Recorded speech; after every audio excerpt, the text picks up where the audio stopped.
వారిదో illegal business idli వ్యాపారం కంటే ఈజీగా కిడ్నీలతో వ్యాపారం చేస్తోంది. దర్జాగా దందా సాగుతున్న అక్కడి పోలీసులు ఏం చేస్తున్నట్లు? తెలంగాణలో వెలుగులోకి వచ్చిన కిడ్నీ రాకెట్కు లింకులు ఏపీలో బయటపడుతున్నాయి. తెలంగాణ పోలీసులకు చిక్కిన కిడ్నీ రాకెట్ వెనుక ఇంకా ఎవరెవరు ఉన్నారు? సంచలనంగా మారిన కిడ్నీల దందా వెనుక ఏం జరుగుతోంది అసలు? కిడ్నీ రాకెట్ను కనిపెట్టడంలో ఏపీ పోలీసులు ఎందుకు విఫలమయ్యారు? విజయవాడ కేంద్రంగా సాగిన కిడ్నీ దందాపై సాక్షి టీవీ స్పెషల్ స్టోరీ ఇప్పుడు చూద్దాం. ఏపీలో పోలీసులు ఏం చేస్తున్నారయ్యా అంటే ప్రతిపక్ష నేతలపై అక్రమ కేసులు పెట్టడం, వారిని వేధించడంలో బిజీ అయ్యారని చిన్న పిల్లగాడిని అడిగినా ఇట్టే చెప్తారు. ఎందుకంటే అక్కడ జరుగుతున్న అరాచకాల పర్వం అలా ఉంది. మరి పోలీసులు దొంగ కేసులు పెట్టడంలో బిజీ అయితే ఇక సంఘ విద్రోహ శక్తులు, క్రిమినల్ ముఠాలు ఊరికే ఉంటాయా? దొరికిందే ఛాన్స్ అన్నట్లు రెచ్చిపోయి నేరాలు చేస్తున్నారు. అందుకు ఉదాహరణే తెలంగాణలోని సూర్యాపేట జిల్లా కోదాడలో వెలుగు చూసిన కిడ్నీ రాకెట్ వ్యవహారం. కోదాడలో కిడ్నీ దందా వెలుగులోకి వస్తే అది ఏపీకి ఏం సంబంధం అంటారా? సంబంధం ఉంది కాబట్టే చెప్తున్నాం. ఆ దందా చేసే క్రిమినల్ ముఠా విజయవాడ, గుంటూరు కేంద్రంగా కిడ్నీల గోల్మాల్ నడిపిస్తోంది. ఉలిక్కిపడ్డారా? స్టోరీ ఇంకా ఉంది, ఉండండి. కిడ్నీ ముఠాలో కీలక సభ్యుడైన శ్రీకాకుళం జిల్లా నగరం ప్రాంతానికి చెందిన అల్లి తాతారావు విజయవాడ కేంద్రంగా ముఠాను నడిపిస్తున్నాడు.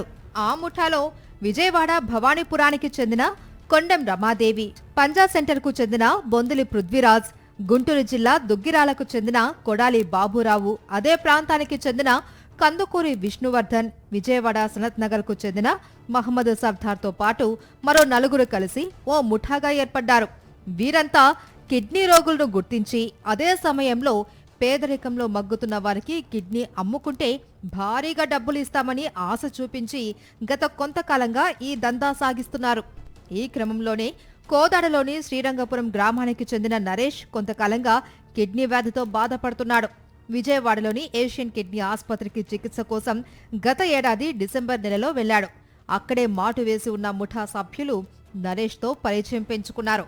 కిడ్నీ డోనర్ ఉన్నారు అని, పని త్వరగా అవుతుందని నమ్మించారు. ముఠా మాటలు నమ్మిన నరేష్ వారితో ఒప్పందం కుదుర్చుకున్నారు. కిడ్నీ మార్పిడి కోసం 22 లక్షలు ఖర్చవుతుందని చెప్పడంతో ఆ డబ్బును బాధితుడు నరేష్ ముఠా సభ్యులకు అప్పగించాడు. ఆపరేషన్కు సరిగ్గా 2 గంటల ముందు ముఠా సభ్యులు డబ్బులతో ఉడాయించారు.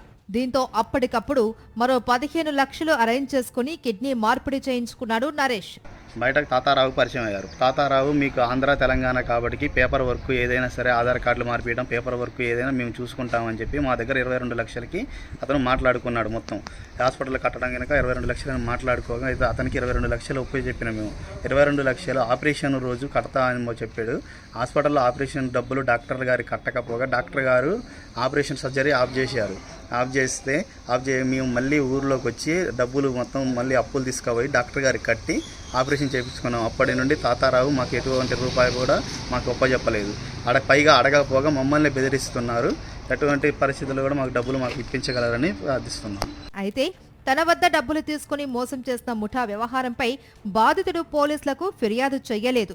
ఈ విషయం ఆలస్యంగా సూర్యాపేట అడిషనల్ డిఎంహెచ్ఓ దృష్టికి వెళ్లడంతో ఆమె కోదాడ పోలీసులకు ఫిర్యాదు చేసింది. దీంతో కోదాడ పోలీసులు ముఠాను పట్టుకునేందుకు సిఐ శివశంకర్ నేతృత్వంలో ప్రత్యేక బృందాలను ఏర్పాటు చేసి గాలించారు. చివరకు విజయవాడలో ఈ ముఠాలోని 6 పట్టుబడ్డారు. టోటల్ కేసుని కూపీలాగడం జరిగింది.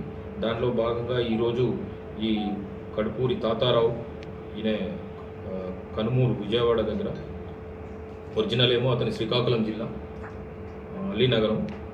సో అతను ఈ కొండం రమాదేవి, ఈమె ఫార్మసిస్ట్ యాక్చువల్గా, ఈ గొల్లపూడి గ్రామం ఎన్టీఆర్, భవానీపురం ఎన్టీఆర్ కృష్ణా జిల్లా. అదేవిధంగా వీళ్ళకి ఇంకా అంటే ఈ మధ్యవర్తులుగా సహకరించిన వాళ్ళు బొందిలి పృథ్వీరాజు, కొడాలి బాబురావు, కందూరి విష్ణువర్ధన్ బాబు, మహమ్మద్ సర్దార్.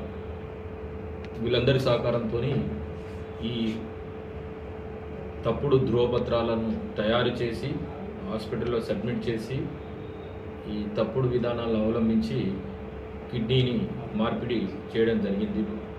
సో ఈ వ్యవహారంలో ఇంకా పూర్తి స్థాయి దర్యాప్తు ఇంకా కొనసాగుతుంది. హాస్పిటల్ వాళ్ళకు కూడా నోటీసులు అని, లేకపోతే వాళ్ళ యొక్క రికార్డులు ఏంటో తగ్గించుకుంటాము. చట్టంలోని నిబంధనల ప్రకారం వాళ్ళు కూడా నడుచుకున్నారా లేదా కూడా ఒకసారి చూస్తాము. అయితే ఈ ముఠాను అదుపులోకి తీసుకుని విచారించగా మరిన్ని దారుణాలు వెలుగులోకి వచ్చినట్లు డీఎస్పీ తెలిపారు. గతంలో కూడా ఈ ముఠా అనేక మందికి ఇల్లీగల్గా కిడ్నీలు మార్పించిందని పోలీసులు తెలిపారు. విజయవాడ కేంద్రంగా ఈ వ్యవహారం సాగుతుందని డీఎస్పీ అన్నారు. ఈ వ్యవహారం వెలుగులోకి రావడంతో విజయవాడ పోలీసులపై తీవ్ర స్థాయిలో విమర్శలు వస్తున్నాయి. ఇంత బహిరంగంగా ఇడ్లీ వ్యాపారం చేసినంత తేలిగ్గా కిడ్నీలను అమ్ముతూ విచ్చలవిడిగా వ్యాపారం సాగిస్తూ ఉంటే పోలీసులు ఏం చేస్తున్నారనే ప్రశ్న అందరిలో ఉత్పన్నమవుతోంది.